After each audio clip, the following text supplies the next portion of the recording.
అందరికీ నమస్కారం. నా పేరు రంగనాథ్. సనాతన సిరివెన్నెల ఎస్ఎస్వి యూట్యూబ్ ఛానల్కి అందరికీ స్వాగతం. నవరాత్రుల్లో భాగంగా ఈరోజు అలంకార స్వరూపమైనటువంటి అన్నపూర్ణాదేవి గురించి, ఆవిడ తత్వం గురించి, ఆవిడ జ్ఞానబోధ గురించి, అదేవిధంగా అమ్మవారి యొక్క సమానత్వ బోధ గురించి, అమ్మవారి యొక్క భక్తి మరియు సేవల గురించి క్లుప్తంగా తెలుసుకుంటూనే సనాతనంలో అమ్మ అన్నపూర్ణాదేవి యొక్క పాత్ర ఏంటి, అది కేవలం ఆరాధించడానికైనా సమాజానికి ఏ విధంగా ఉపయోగపడుతుందన్న విషయాన్ని పరిపూర్ణంగా ఈ వీడియోలో తెలుసుకుందాం.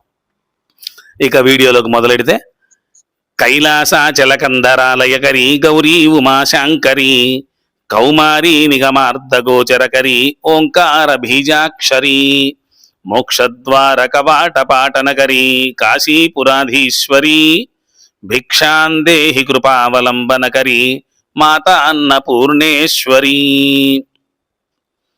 పురాణాల ప్రకారం ఒకసారి కైలాస పర్వతంలో పరమశివుడు ఈ జగత్తంతా మాయ మాత్రమే, ఆహారం అనేది నిజం కాదు అన్నారు. అప్పుడు పార్వతీదేవి శివుడి మాటలను పరీక్షించేందుకు కాశీపట్టణంలో అన్నపూర్ణాదేవి రూపంలో ప్రత్యక్షమయ్యారు. అక్కడ అన్నదానాన్ని ఆపేశారు. ఆహారం లేక జగత్తంతా కూడా ఇబ్బంది పడుతున్నారు. అదే సమయంలో పరమేశ్వరుడు కూడా ఆహారం లేక దాహపడ్డాడు. అప్పుడు ఆయనే అన్నపూర్ణమ్మ దగ్గరకు వచ్చి ఒక యాచకుడిలా భిక్షాందేహి కృపావలంబనకరి మాతాన్నపూర్ణేశ్వరి అంటూ ఆహారం అడిగారు. ఆ సమయంలో అమ్మ శివయ్యకు అన్నం పెట్టి, జగత్తు నిలబడేది ధర్మంతో పాటు ఆహారం వల్ల కూడా, అన్నం అనేది కేవలం మాయ కాదు, అన్నం పరమసత్యం అని ఉపదేశించింది. అప్పటి నుండి అన్నపూర్ణాదేవి అన్నదాన తల్లిగా కీర్తించబడింది. అన్నపూర్ణాదేవి యొక్క రూపంలో ఉండే తత్వాన్ని తెలుసుకుందాం. అన్నం పరబ్రహ్మ స్వరూపం. అన్నం బ్రహ్మేత్యాచక్షతే అని వేదాలు చెప్తున్నాయి. అన్నం లేకపోతే జీవం ఉండదు అని. దానం ధర్మంలో ప్రథమం. అన్నదానం కంటే గొప్ప దానం లేదని శాస్త్రాలు పేర్కొన్నాయి. ఒకరికి ఆహారం పెట్టడం అనేది వారి ప్రాణాలను కాపాడినట్టే. అమ్మవారి తత్వంలో సమానత్వ బోధ ఏ విధంగా ఉంటుందంటే, అన్నపూర్ణ తత్వంలో సందేశం ధనికుడైనా పేదవాడైనా అన్నం ముందు అందరూ సమానమే.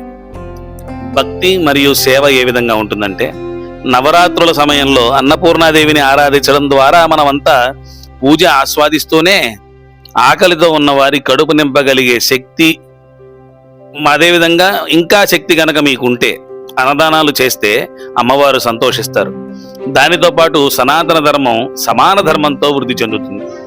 అన్నపూర్ణాదేవికి మనం శక్త్యానుసారం పూజలు చేసుకొని అమ్మవారికి పొంగలి నైవేద్యం పెట్టి భక్త్యానుసారం మనసారా ఆరాధించాలి.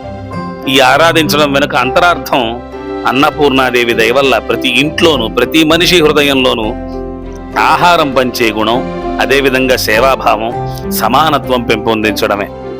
ఆహారం మనం తినడంతో శక్త్యానుసారం ఒక్క కడుపు నింపగలిగిన అదే అన్నపూర్ణమ్మకు జరిపే పెద్ద పూజ.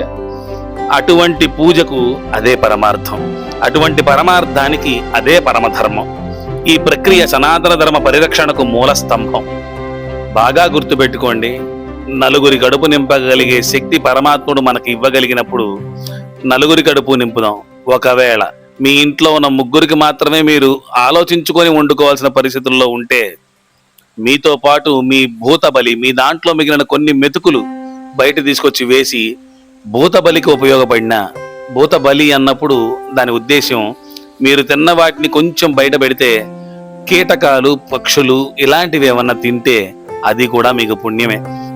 శక్తి లేని వాళ్ళు ఈ విధంగా చేయండి, శక్తి ఉన్నవాళ్ళు నలుగురికి ఆహారం పంచండి.